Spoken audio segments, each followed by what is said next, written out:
మీకు మాకు ఇల్లు కట్టించిండు. ఇల్లు కట్టించిండా? 5 ఇళ్ళల్లో ఉంటున్నాం. కేసీఆర్ కట్టించిన ఇళ్ళల్లో ఉంటున్నాం. ఇవన్నీ అవేనా? అన్ని అవే. ఇంకా 20 ఇండ్లు కడితే మాకు ఇంకా 20 ఇండ్లు కడతాన్న మోపక ఈ కాంగ్రెస్ వాళ్ళు వచ్చి మమ్మల్ని ఇట్లా చేసిర్రు. మాకు ఆ 20 ఇండ్లు వస్తే ఒక్కొక్కరు 10 మంది ఒక్క ఇంట్లో చస్తాను. ఇప్పుడు ఆ 20 ఇండ్లు కడితే అయ్యపోతుంది కదా మాకు. మరి ఆ 20 ఇండ్లు కట్టపోయి 4,000 ఇస్తా అని 4,000 ఇవ్వపాయ. మరి మాకు ఎట్లా మా పరిస్థితి అని చూస్తాను. గంతే. కేసీఆర్ ఉన్నప్పుడు ఏమేమి పనులు చేసిండమ్మా? మాకు ఇండ్లు కట్టించిండు. ఇంకా ఈ జాగా మాది, మేము కొనుక్కున్న జాగాలో మాకు ఇండ్లు కట్టించిండు. బిడ్డ ఇండ్లు కూలిపోయిన ఇళ్లలో ఉంటాను అని చెప్పిండు. చెప్తే మాది జాగా అయ్యా, మాకు ఇండ్లు కట్టాలి. కాంగ్రెస్ వాళ్ళు ఏది లేదు. ఈ ఇళ్లలో వాళ్ళకి మాపు కాలే. ఇళ్లలో ఇల్లు ఉన్న వాళ్ళకి ఎవరు కాలే. ఏమో ఇక వాళ్ళు తెచ్చుతాయ్యా, మాకు తెలియదు. ఇక మేము తెచ్చుకోలే. మాకు మా భూమి అసలే మాకు లేదు. మంది మీద పడ్డది, మంది తెచ్చుకొని తింటుర్రు. ఈ భూమి పంట పైసలు అన్ని పోయినాయి. మాకు భూమి నీళ్ళు వస్తున్నాయా? కాలువల్లో ఇక్కడ కాలువ లేదు. ఇటు కాలువ లేదు. కాలువ లేదు. కాలువ లేదు. ఈ ఊళ్ళోనే లేదు. కాలువ లేదు. ఏది లేదు. మరి నేను ఈమె మాకు ఏమి చేసిందని ఏమి చెప్పు అంటాను రన్న. చెప్పు.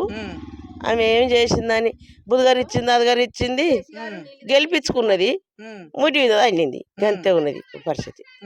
ఇక్కడ బస్ స్టాండ్ కాడ మాకు బస్సులు ఆపుతలేరు. మాకు ఆడ బోర్డు చెక్క అయ్యేదా, 2 ఫీటలు అయ్యేదా? ఆమె ఏం వేసినట్టు చెప్పు. ఆమె ఏం చేసినట్టు మాకు బస్సులు ఆపుతలేరు. పోతే దుర్గమ్మ కాడ పోతే ఆ మూల మీద ఆగుతున్నాయి మాకు బస్సులు ఆపట్లేదు. ఇక్కడ ఆపుతలేరు. బస్సులు అస్సలు ఆపుతలేరు. ఏందయ్యా, డబల్ బెడ్రూమ్ లో బస్సులు ఆపాలంటే మీకు ఏమున్నదమ్మా అని అడుగుతుర్రు.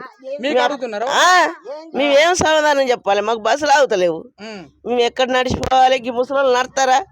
ఆపతది సాపత అవుతుంది. మేము ఎక్కడి దగ్గర నడవాలి? ఆపుతలేరు. బస్సులు ఆపుతలేరు.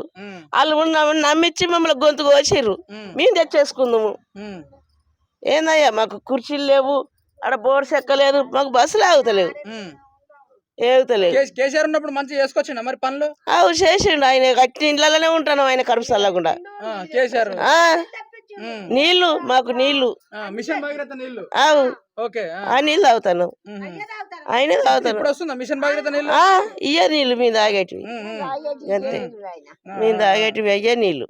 ఆయన కడుపు చల్లకుండా ఆయన చేసిండు, తాగుతాను. అంతే, మాకు ఏం లేదు. కానీ వీళ్ళు వచ్చిన తర్వాత ఏం చేయట్లేదు పనులు.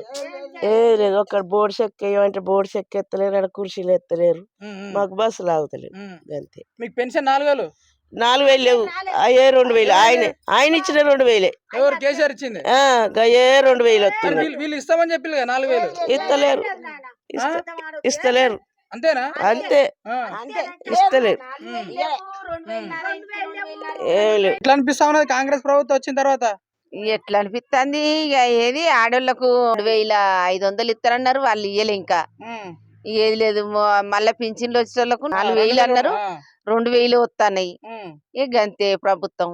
ఈ ఇల్లు అన్ని ఎవరు కట్టించిల్లు? ఈ ఇల్లు టీఆర్ఎస్ వచ్చినాయి. కేసీఆర్ ఉన్నప్పుడు కట్టించిండు డబుల్ బెడ్రూమ్. సో అలానే ఉంటున్నారు. అలానే ఉంటాను. ఎవరి పరిపాలన మంచిగా అనిపిస్తా ఉన్నది మరి? ఎవరి పరిపాలన అంటే మరి ఆమె పెడతానండి, పెడితే మాకు కాంగ్రెస్ మంచి అనిపించు. ఆమె పెడతానంటే ఇంకా లేవా? 500 గ్యాస్ అని అది లేదా? ఇప్పుడు 2,500 అది లేదా? కరెంటు బిల్లు 0 పడ్డది, మాపి అయింది కొంత. 6 పథకాలలో ఈ 2 ఒకటే అయింది. 6 పథకాలు అంటే ఇప్పుడు కొన్ని చెప్పిండు కదా. 6 పథకాలు. గ్యాస్ ఒకటి చెప్పిండు, 2,000 ఉన్నదని, 4,000 పెన్షన్ చేస్తా అని చెప్పిండు, రుణమాఫీ అని చెప్పిండు, ఒకటి బస్సు రుణమాఫీ అయింది. రుణమాఫీలు అయినాయి. బస్ టిక్కెట్లు. నీకు పొలం ఎంత ఉందమ్మా? పొలం ఎంత ఉంది? నాకు 4 ఎకరాలు ఉంటది. 4 ఎకరాలు ఉందా? రైతు బంధు వచ్చిందా నీకు? రైతు బంధు ఇంకా వాళ్ళే బిడ్డ, ఇప్పుడు వాళ్ళే పడుతుందట. గాని మాఫీలు అయితే అయినాయి. ఈ కరెంటు బిల్లు ఒకటి మాఫీ అయింది. ఇక గదే 2,000 పింఛన్ అంటారు. బస్ టిక్కెట్లు ఈ 3 అయితే అయినాయి. ఇంకా 3 కావాలి. 6